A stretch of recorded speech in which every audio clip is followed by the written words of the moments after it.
I met a gypsy. Was Nico younger than you guys? Nico was a couple years younger than me. Yeah. Yeah, but he rode with me in Georgia a lot. A lot. But yeah, he was, I think, 1 or 2 years younger than me. Did you ever think he'd end up the way that he did? No. Fuck, It's bad, eh? Poor guy. Yeah. I don't know, man. And Stroop. Yeah. You know, you look at them and you're like, makes my mistakes and the lessons that I learned nothing. Yeah. The addiction for me is hard because it's like, you know what it's going to do to you, you know, and I know it's tough, but I have no idea what people go through because I don't have that. Yeah. I don't have that addictive, you know, personality. Yeah. But, you know, because I've had freaking 35 surgeries in my life and you just were able to get off it. Yeah, it doesn't bother me. Yeah. I don't like being on it. Yeah. It's not fun. Yeah.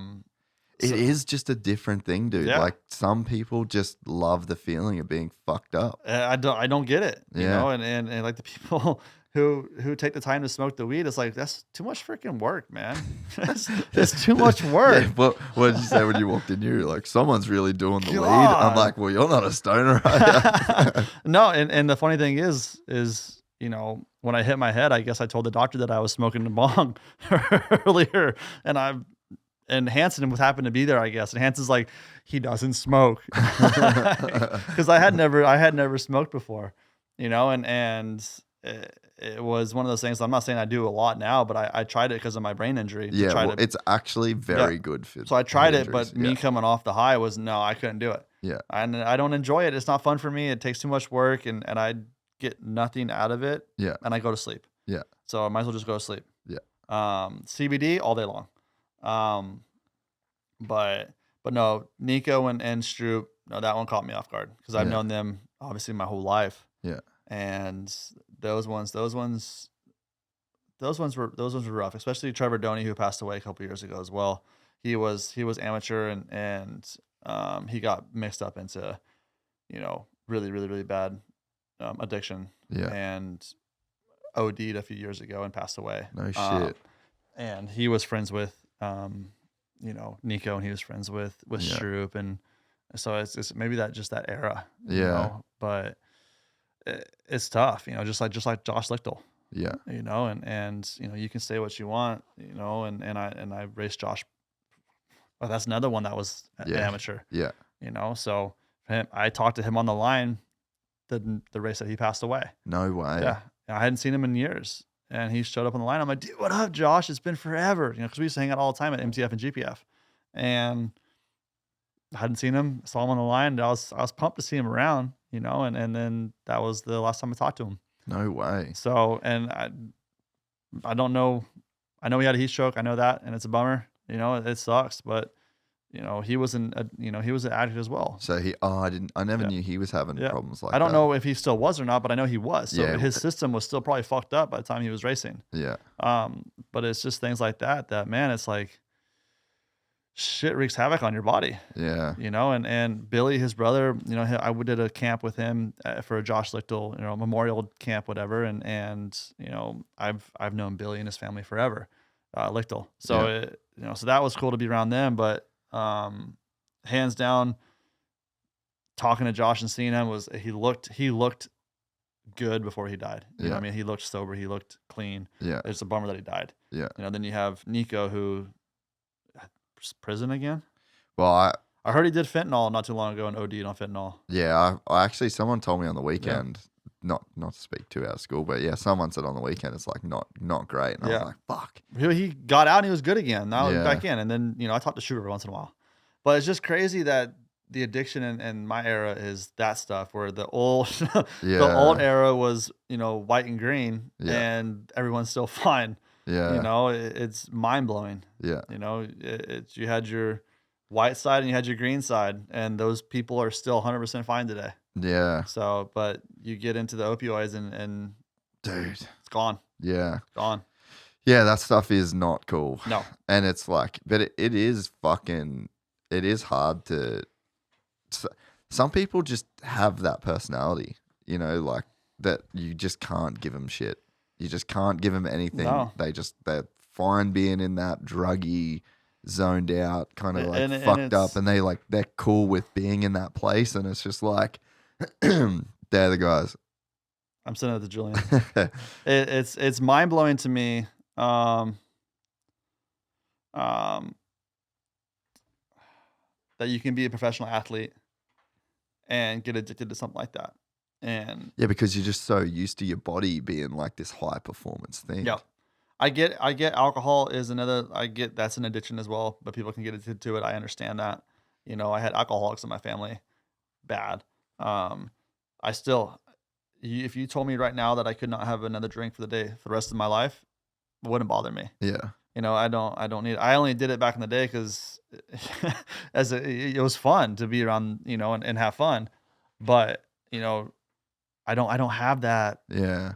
personality to where I Yeah. need it. Where you look at these guys and like, dude, you were at the top of your game. Yeah.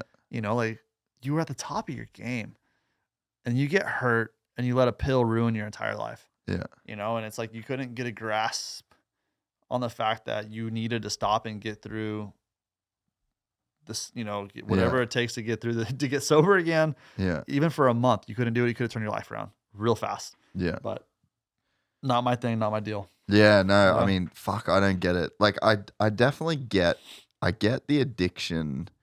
I feel like I get the addiction side of it because I we're we're all like addicted to something in a sense. You know what I mean? But it's like, how destructive is it? Like, Yeah. I think addiction is when it's like, this is destructive. This is like has negative consequences on your life. But it's like, for me, like I'm addicted to riding. Like if I don't ride, I fucking don't like it. Dirt bikes? Yeah, I just love. Yeah. I love to ride. Yeah. I want to pack up my bike once a week and just go and ride with Yeah, my but that's friend. once a week. That's not addiction. Yeah, but I mean, But that's I guess I can say like like the compulsion, that's your high. like to be compelled to do something. Yeah. And if I don't get to do it, then I'm like not cool. You know, and it's like I have the Yeah. same thing with like jiu-jitsu. Yeah, If yeah. I don't like go and like have that feeling, and if I Yeah. don't get to have that like physical outlet, and it's like, but there's other times in my life where it's like I've been way too addicted to smoking weed, and it's like, but it's like what you're you got to recognize like what you're trying to do, and it's Yeah. like it's all an escape Yep. from something, and it's like the writing is an escape. Like the reason why I get like antsy and fucking like it's because like I've got so much shit going on that Yeah. I need it gone for a little bit, You need it and then gone. I'll come back to it. And it's like the same as jiu-jitsu. Like there's nothing clears your mind better than just going and fucking going ham against a dude that's like really good at jiu-jitsu. And it's like it's a Yeah. really great feeling. You just empty the tank. Yeah. You're so in the moment. This motherfucker's coming at you with everything that he's got. Yep. And like you need to be there right now doing the thing or you're gonna get smashed. You know, so it's Yeah. like, and then you come back to the world and it's like the angst that you felt, it's just not there in the same way. Like you've had a reset. You've had like Yep. but you know, and then it's like if you're smoking too much weed or if you're drinking every night, it's like you want a feeling, you want to change your Yep. state. Like reality at large isn't cool with you Yeah. in that moment. Yep. So you want to change the way that you are experiencing the world. Yeah. You know, so it's like I understand addiction. But dude, to do something that will fucking kill you is that to me I've really struggled with. No, you know? I get it, Like, dude. it just it's- takes it to such a crazy level where it's like, this is not okay. Yeah, my dad was an alcoholic, so I get it. You know, my aunt was an alcoholic, so I get it. You know, it kills families. You know, it rips them apart. So it's crazy shit, man. It's not the life that I ever could imagine me having. That's for damn sure. Yeah. That's for damn sure. But you're right, it was a generational thing. Like we Yeah. just don't see guys having that problem now. Nope. It Guys was, are still breaking shit. Yep. It was that era. Yeah. You know, which is the era just behind, technically in the same time Yeah, frame, yeah. but just like a couple years after me. Yeah. You know, and it's that time. Yeah. That created it all. Yeah. That more people went downhill in that little, you know, that age group than I think a lot of people did. I wonder, like I really wonder what the deal was. Like I remember going to a party once in Temecula. It wasn't even a party. It was just like a fucking bunch of pro riders doing drugs in a house in fucking Temecula somewhere. And yeah, it was just like that group. Yep. That group. And it was like there was just something in the air. Like maybe they got all this money and they finally got freedom away from MTF, away from their families, and just like doing their own program.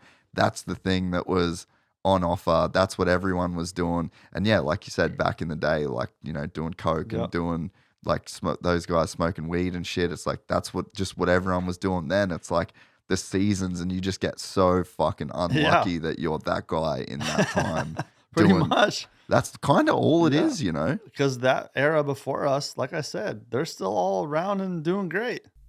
We're excited to announce the launch of our new membership site, gypsytales.com, packed with exclusive content and perks that you won't find anywhere else. This is your chance to become a part of the Gypsy Gang. And as a special bonus, if you sign up to an annual membership, you'll be entered into the draw to win our custom-built TC125. Gypsy Gang.